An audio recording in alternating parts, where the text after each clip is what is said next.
नमस्कार दोस्तों, the life coaching centre में आप सभी का स्वागत है। आज हम लोग बात करेंगे सतत विकास के बारे में, यह क्या है। तो अगर हम सतत विकास की बात करेंगे तो लिख सकते हैं सतत विकास बराबर समावेशी विकास तथा प्लस संधारणी वृद्धि या संधारणी विकास। ठीक है, ये जो संकल्पना है ये सबसे पहले आई थी 1972 के स्टॉकहोम सम्मेलन में। 1972 के स्टॉकहोम सम्मेलन में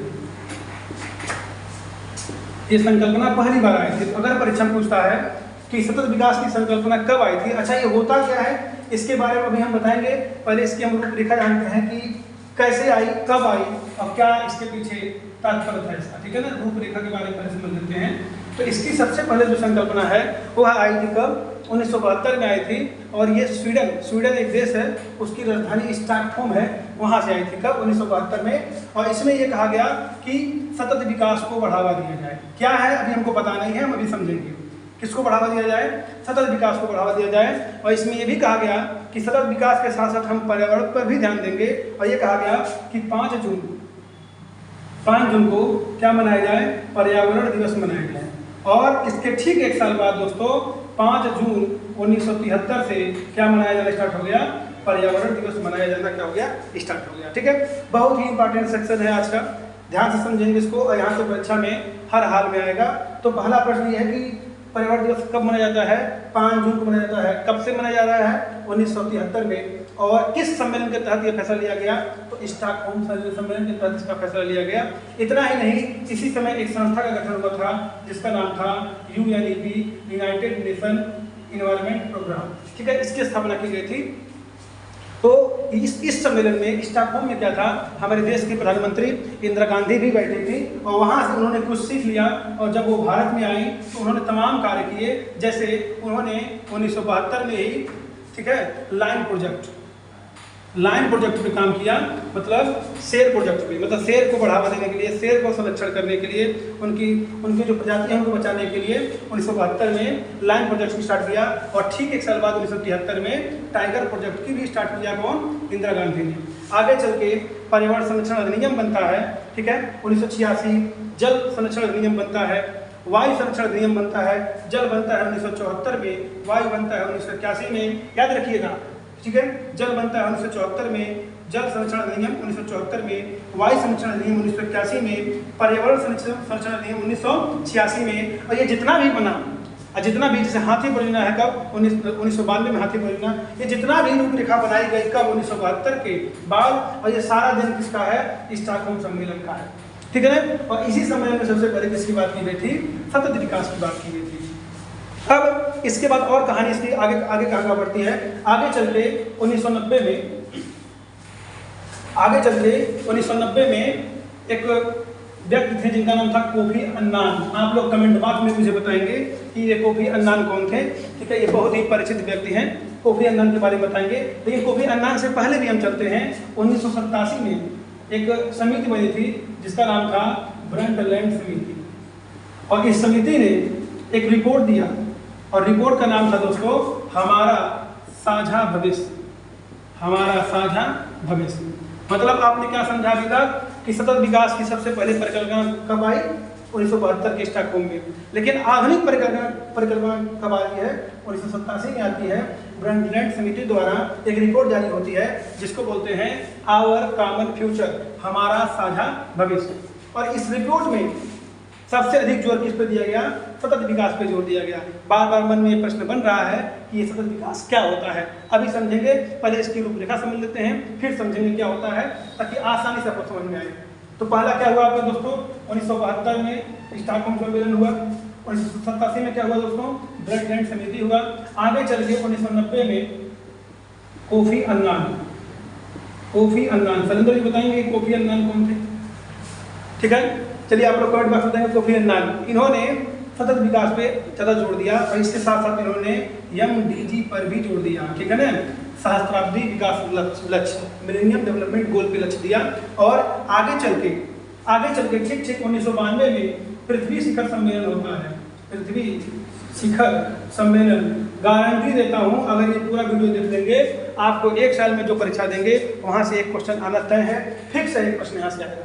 1992 में पृथ्वी शिखर सम्मेलन होता है और ये ब्राजील में होता है और ब्राजील के रियो डे जेनेरो शहर में होता है। और यहाँ पे दोस्तों बात होती है किसकी? सतत विकास की बात होती है और एक नया चैलेंज उभर के आता है जिसको कहते हैं एजेंडा 21। तो परीक्षा में अगर पूछे कि एजेंडा 21 क्या है, इसका संबंध किससे है, तो उत्तर क्या होगा आपका? सतत विकास से होगा। ठीक है ना? कब? आगे ठीक 10 साल बाद दोस्तों, इसको बोलते हैं रियो प्लस 10। और जो दोस्तों रियो प्लस 10 हुआ था, ये हुआ था जोहान्सबर्ग में। कहाँ हुआ था? जोहान्सबर्ग। ये कहाँ पड़ता है दोस्तों? दक्षिण अफ्रीका में पड़ता है। नोट करते रहिएगा, थोड़ा मैं फास्ट लिखता हूँ। ठीक है?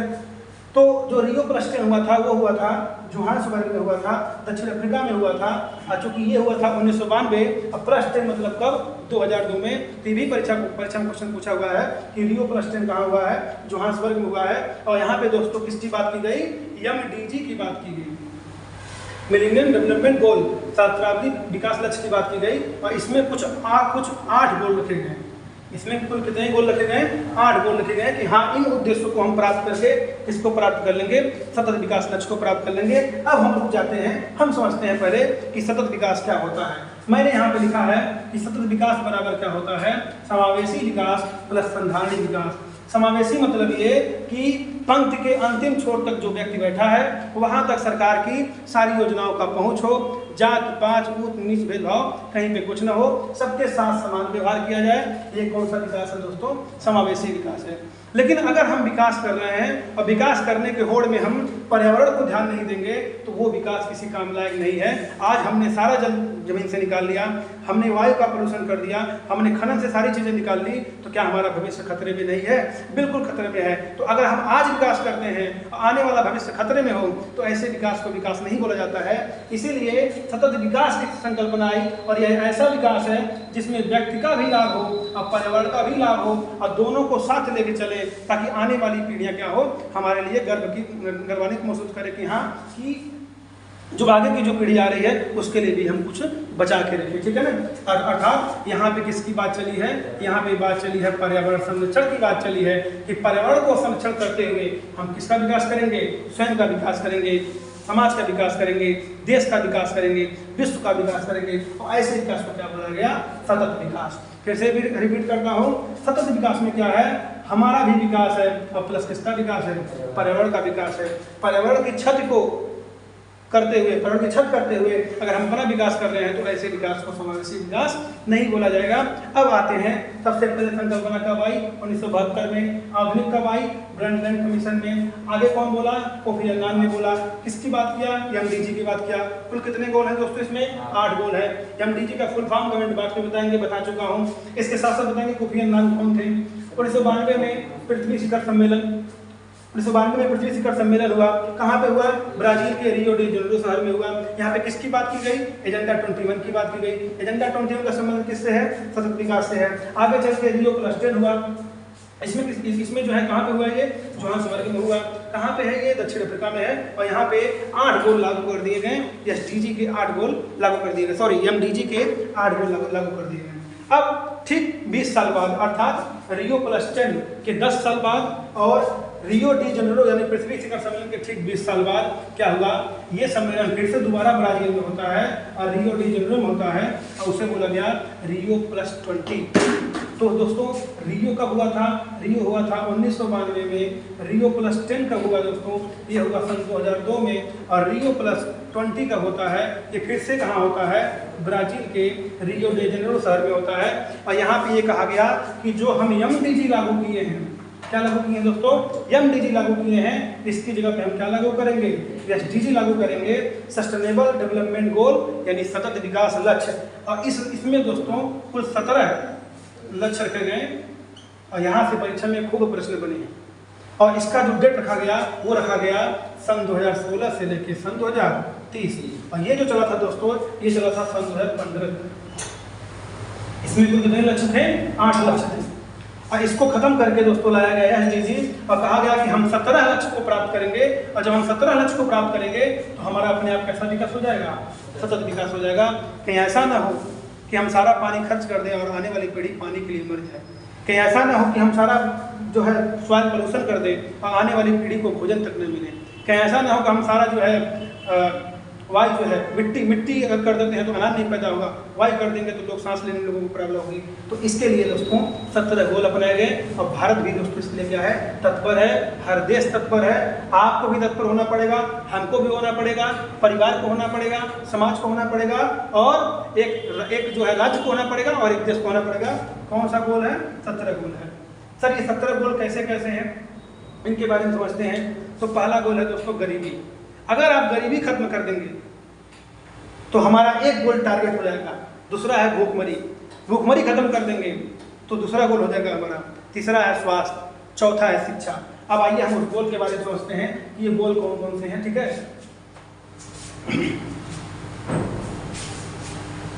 तो सारी कहानी याद रखिएगा कौन कौन से गोल कैसे कैसे हैं। सतत विकास क्या है, यहाँ से परीक्षा में खूब प्रश्न बने हैं। चलिए, तो पहला हमारा गोल क्या है, गरीबी। गरीबी को खत्म करेंगे, किधर बढ़ेंगे, सतत विकास की तरफ। दूसरा दोस्तों क्या है, भूखमरी, भूखमरी। और तीसरा क्या है, स्वास्थ्य। अच्छा, कैसे इसको रटेंगे? डॉक्टर का हम आला देखे हैं, आला में कितने होते हैं, 3 डंडियां होती हैं। तो 3 से क्या हो जाएगा, स्वास्थ्य हो जाएगा। चौथा क्या है दोस्तों, शिक्षा। पांचवा क्या है, लैंगिक समानता। चाहे वो पुरुष हो चाहे वो महिला हो, सबके साथ कैसा व्यवहार करना है, समान व्यवहार करना है। सबको शिक्षा देना है, सबको स्वास्थ्य देना है, भूखमरी खत्म कर देना है, गरीबी खत्म कर देना है। ये क्या है, ये है SDG। ये क्या है, SDG।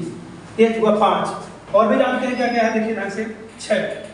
6 में दोस्तों क्या है आपका, गरीबी, भूखमरी, स्वास्थ्य, शिक्षा, लैंगिक समानता। और जो दोस्तों 6वें में है वो आपका है स्वच्छ जल। 6वें में क्या है दोस्तों, आपका स्वच्छ जल है। ठीक है, तो देखो इसको ट्रिक में मैंने बनाया है। ठीक है, स्वच्छ जल। इसमें कुल कितने अक्षर हैं, 1 2 3 4 5 और 6। इसका मतलब इसमें कुल 6 अक्षर हैं। तो क्या हो जाएंगे आपके, ये 6वां टारगेट क्या हो जाएगा, स्वच्छ जल। इसका मतलब हमको जो है जल को बचाना है, जल का संरक्षण करना है। 7वां दोस्तों क्या होगा, नवीकरणीय ऊर्जा। क्या होगा, नवीकरणीय ऊर्जा होगा 7वां में। अच्छा, इसको कैसे याद रखेंगे, नवीकरणीय ऊर्जा को कैसे हम लोग याद रखेंगे? तो याद कर सकते हैं कैसे, सूर्य के पास कितने घोड़े हैं, 7 घोड़े। सूर्य के पास कितने घोड़े हैं, 7 घोड़े हैं। तो सूर्य मतलब क्या, सोलर एनर्जी। कैसी एनर्जी, सोलर एनर्जी। और सोलर मतलब क्या, सूर्य ऊर्जा। और सूर्य ऊर्जा मतलब क्या दोस्तों, नवीकरणीय ऊर्जा। बस मैंने 8वां दोस्तों क्या हो जाएगा आपका, देखिए मैं कुछ लिख रहा हूँ, ध्यान देना आप लोग। इकोनॉमिक, ECO, इकोनॉमिक प्रोसेस या प्रोग्रेस लिख सकते हैं। देखिए 3 3 6 2 8 अक्षर, 3 3 6 2 8 अक्षर। मतलब 8वां हमारा क्या हो जाएगा, आर्थिक वृद्धि। आर्थिक वृद्धि भी करना है, ठीक है ना। इसके बाद दोस्तों 9वां का हो जाएगा 3I, मतलब इंफ्रास्ट्रक्चर। ठीक है, इन्वेस्टमेंट। और जो है आपका क्या है, देखिए नवाचार हो जाएगा आपका, ठीक है ना। फिर आपका अवसंरचना हो जाएगा। और एक तो दोस्तों और ध्यान नहीं आ रहा है, मतलब सब दोस्तों तीनों इंक्लूजन, मतलब तीनों का दोस्तों क्या है, विकास ही है, I से है। और 3I, और 3 का स्क्वायर कितना होता है दोस्तों, 9 होता है। तो जान जाएंगे कि यहाँ पे 3I है। याद हो रहा है धीरे धीरे। सबसे पहले क्या आएगी, गरीबी, फिर भुखमरी, फिर 3 आला है, आला 3 डंडे है, स्वास्थ्य, फिर शिक्षा। शिक्षा को आप ऐसे कर सकते हैं दोस्तों, आप लिख सकते हैं पढ़ाई, ठीक है ना। अब पढ़ाई में दोस्तों क्या हो जाएगा, देखिए ध्यान से। अच्छा, यहाँ पे ये नहीं बन पाएगा जो मैं सोच रहा था, चलिए कोई बात नहीं, छोड़ दीजिए। शिक्षा हो गया, ये हो गया आपका क्या, लैंगिक समानता हो गया। यहाँ पे 6 अक्षर है। 6वां स्वच्छ जल को बढ़ावा देना है, जल संरक्षण करना है। 7वां आपका दोस्तों नवीकरणीय ऊर्जा है। 8वां क्या है आपका, इकोनॉमिक प्रोग्रेस है, आर्थिक वृद्धि है। और 9वां क्या है, नवाचार और संरचना है, ठीक है ना। और 10वां दोस्तों क्या है, 10वां में भी क्या है, आर्थिक विकास है। सारा याद करना है। अब हम आते हैं मेन पे, जो फिर परीक्षा में पूछेगा वो क्या है, ना 10वां जानना है, ना 11वां जानना है, ना 12वां जानना है सीधे 13वां, ठीक है ना। तो याद रखिएगा। चलिए 13वां क्या है, 13वां है जलवायु परिवर्तन। 13वां क्या है आपका, जलवायु परिवर्तन है, खूब परीक्षा में पूछा है। और 14वां क्या है, पहले जल में जीवन आया था कि पहले जमीन पे जीवन आया था, पहले जल में आया था। तो क्या हो जाएगा, जल में जीवन। तो जितने भी जल में जीवित जीवन है, जितने भी जीव हैं उनका संरक्षण करना है।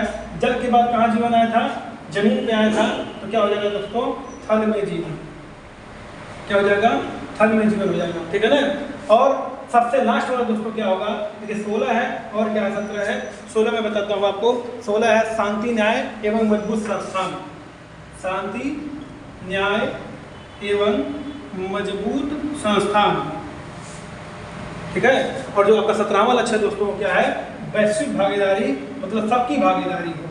तो चलिए एक बार मेरे साथ दोहरा लीजिए आप लोग फटाफट, तो ठीक है। अब ये खत्म होता है तो मैंने बताया कि सबसे पहले क्या है आपका, गरीबी है, फिर भूखमरी है, फिर स्वास्थ्य है, फिर शिक्षा है, लैंगिक समानता है, 7वां नवीकरणीय ऊर्जा है, 8वां क्या है दोस्तों आपका आर्थिक वृद्धि है, 9वां क्या है 3I है, 13वां क्या है आपका जलवायु परिवर्तन है, 14वां जल में जीवन है, सबसे पहले जल में आया था, 15वां थल में है, थल में जीवन है, 16वां क्या है शांति न्याय एवं मजबूत संस्थान है, और 17वां क्या है वैश्विक भागीदारी। तो दोस्तों ये हमारे क्या हो गए, ये हमारे हो गए 17 SDG। तो आज का जो हमारा टॉपिक था दोस्तों किस पे था, वो सतत विकास पे था। बस मैंने तो अगर आपको दोस्तों वीडियो समझ में आया हो, पसंद आया हो, लाइक करिए, सब्सक्राइब करिए, शेयर करिए। नमस्कार।